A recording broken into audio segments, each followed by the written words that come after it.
Eh bien, bonjour à tous et bienvenue dans cette nouvelle vidéo où il sera question ici de décrire l'impact des certificats sur la sécurité. Eh bien, dans cette vidéo, nous allons tout d'abord commencer à parler cela des chiffrements des données. Ensuite, nous allons parler cela de cryptage à clé publique et aussi parler des autorités et du système d'infrastructure à clé publique pour finir avec les utilisations de la cryptographie. Eh bien, parlant ici là du chiffrement des données, ce qu'il faut savoir ici là, c'est que deux classes de chiffrement permettent à ce niveau de garantir la confidentialité des données, à savoir ici là le chiffrement symétrique et le chiffrement asymétrique. Ces deux classes diffèrent de la façon dont elles utilisent ici là les clés. Eh bien, dans le chiffrement ici là symétrique, les algorithmes de chiffrement symétrique utilisent ici la même clé prépartagée pour chiffrer et déchiffrer les données. Dans ce sens, donc, ici, la clé partagée, encore appelée la clé secrète, est conçue ici là par l'expéditeur et le récepteur en amont de toute communication entre les deux. Eh bien, les algorithmes de chiffrement ici là symétriques sont souvent ici là classés dans l'une des catégories de chiffrement par bloc ou bien par flux. Eh bien, comme algorithme de chiffrement symétrique très connu ici là, nous avons tout d'abord l'algorithme ici là, l'algorithme DES, 3DES, AES. Eh bien, parlant ici là du chiffrement asymétrique, les algorithmes asymétriques ici là, également appelés algorithmes de clé publique, sont conçus pour que la clé utilisée pour le chiffrement soit différente ici là de la clé utilisée pour le déchiffrement. Eh bien, dans ce sens, donc ici, les algorithmes asymétriques utilisent donc ici là une clé publique et une clé privée. Eh bien, les deux clés ici là permettent le processus de chiffrement, mais la clé associée ici là complémentaire est requise pour le déchiffrement. Le processus est également réversible. Les données chiffrées avec une clé publique nécessitent ici là la clé privée pour être déchiffrées. Les algorithmes donc ici là asymétriques sont considérablement plus lentes que les algorithmes symétriques. On note donc ici là qu'au niveau du chiffrement asymétrique, différentes clés servent ici à chiffrer et à déchiffrer les données. Elles peuvent avoir une longueur de clé ici allant jusqu'à 4096 bits, d'accord, et sont couramment utilisées ici là pour des échanges rapides des données tels que l'utilisation ici là du protocole HTTPS. Eh bien, comme exemple ici là de protocole qui utilise des algorithmes à clé asymétrique, nous pouvons ici là citer Internet Keys Exchange, à savoir ici là le IKE,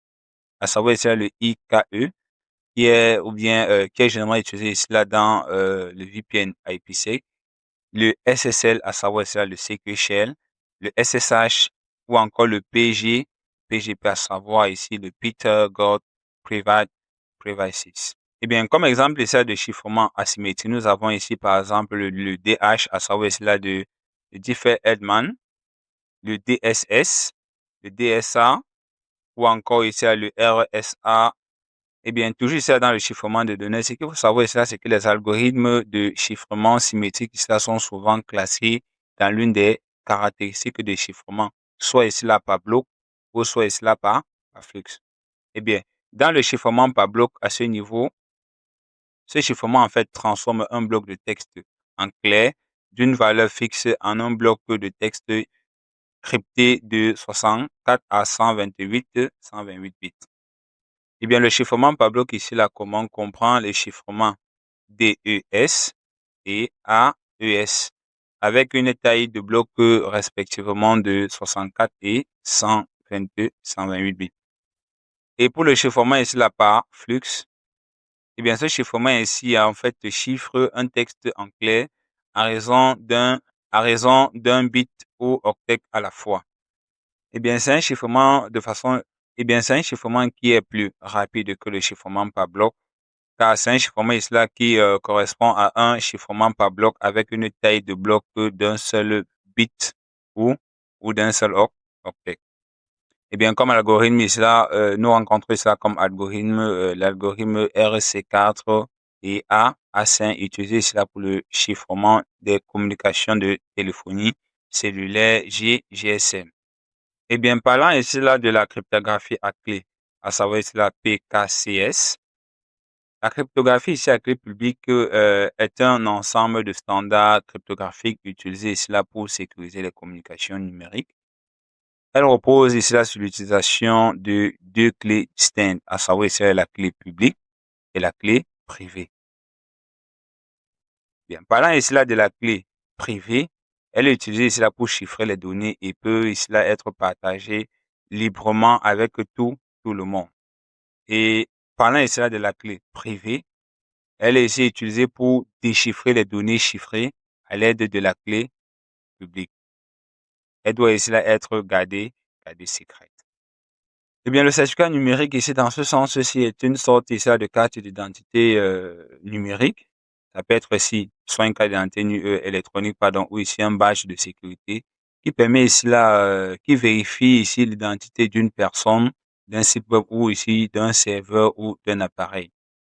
Il utilise très généralement ici là, la cryptographie à clé publique pour établir ici là, une communication sécurisée, chiffrée et authentifiée sur Internet, confirmant ici que le détenteur du certificat est bien celui qui prétend être.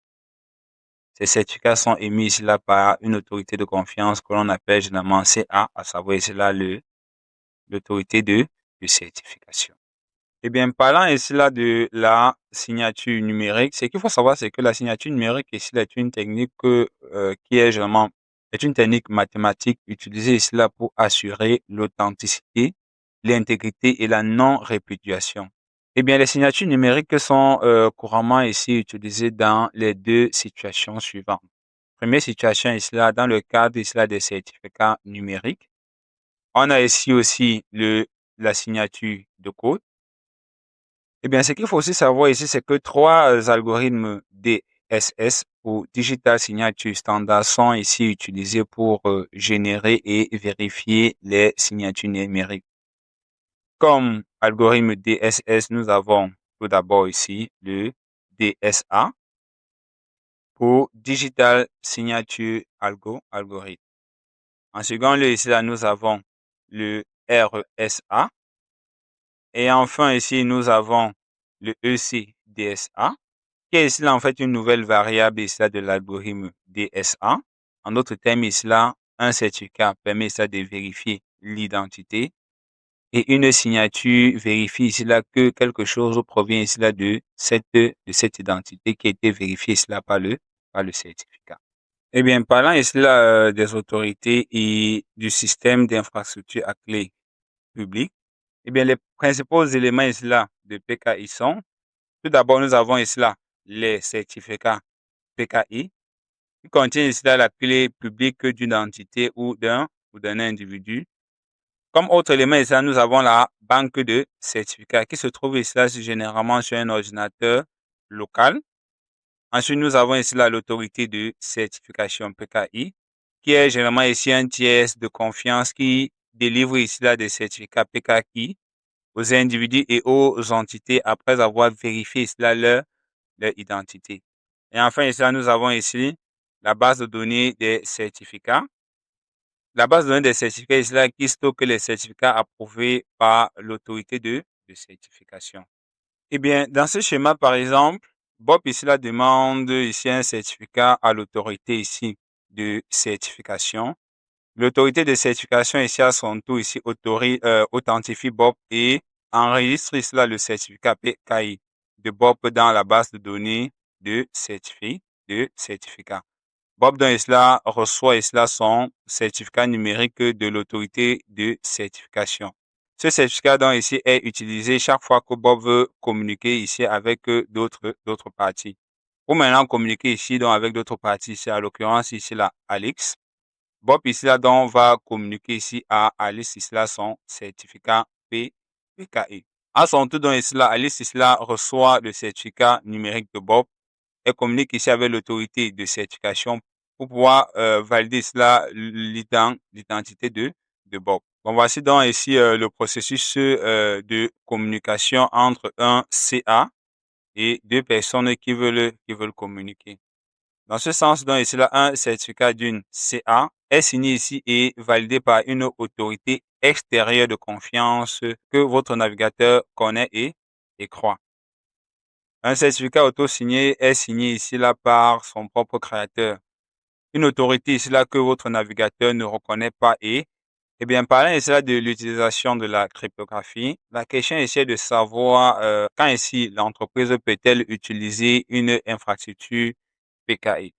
Elle peut donc ici l'utiliser pour l'authentification des homologues basés sur des certificats SSH et TLS, pour le trafic réseau sécurisé à l'aide du tunnel IPsec VPN, pour le trafic islam web HTTPS, pour contrôler l'accès au réseau via l'authentification 802.1x, pour l'approbation et l'autorisation d'application avec une signature de code, pour la protection des données d'utilisateurs avec le système EFS et pour l'implémentation d'une authentification à deux facteurs avec carte à puce.